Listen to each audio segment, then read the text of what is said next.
कई दिनों बाद भगवान राम गंगा नदी के तट पर पहुंचे। वहीं एक गरीब नाविक रहता था जिसका नाम केवट था। केवट, प्रभु राम पधारे हैं। प्रभु राम, जहां जय श्री राम। वह दौड़ता हुआ भगवान राम के दर्शन करने पहुंचा। राम का दिव्य स्वरूप देखकर केवट की आंखें भर आईं। केवट ने मन ही मन कहा, आज मेरा जीवन धन्य हो गया। भैया, क्या तुम हमें गंगा पार करा दोगे? केवट बोला, प्रभु पहले मुझे आपके चरण धोने दीजिए।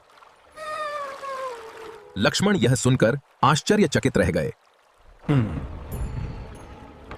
एक बार आपके चरणों की धूल से एक पत्थर में प्राण आ गए थे। जी बिल्कुल। केवट बोला, आपके चरणों की धूल से पत्थर भी जीवित हो गया था। अगर मेरी नाव के साथ कुछ अनहोनी हो गई तो मेरा परिवार भूखा मर जाएगा। केवट की बात सुनकर माता सीता मुस्कुराने लगीं। हाँ केवट, तुम्हारी भक्ति सच्ची है। तुम मेरी नाव चलाओ। केवट श्रद्धा से जल लेकर आया। जैसे ही केवट ने भगवान के चरणों को स्पर्श किया, उसका मन भाव विभोर हो उठा। उसने उस पवित्र जल को अपने सिर पर लगाया। अरे यहाँ आओ, जल्दी देखो क्या मिला है। पिताजी, ये क्या है? माँ, देखो कितना सुंदर जल है ये। इसके बाद केवट ने भगवान राम को नाव में बैठाया। गंगा की शांत लहरों के बीच नाव धीरे धीरे आगे बढ़ने लगी। केवट बार बार भगवान राम को निहार रहा था। कुछ देर बाद वे गंगा के दूसरे किनारे पहुंच गए।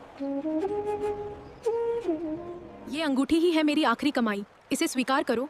माता, मैं इस सेवा का मोल नहीं ले सकता। लेकिन केवट ने विनम्रता से वह उपहार लेने से मना कर दिया। केवट बोला, मैं लोगों को नदी पार कराता हूं और आप जीवों को भवसागर से पार लगाते हैं।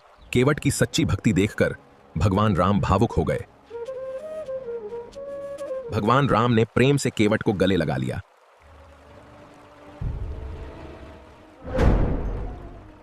राम ने केवट को आशीर्वाद दिया कि उसका कल्याण अवश्य होगा। इसके बाद भगवान राम वन की ओर आगे बढ़ गए। केवट देर तक भगवान राम को जाता हुआ देखता रहा। यह कथा हमें सिखाती है कि सच्ची भक्ति प्रेम, विनम्रता और श्रद्धा में होती है।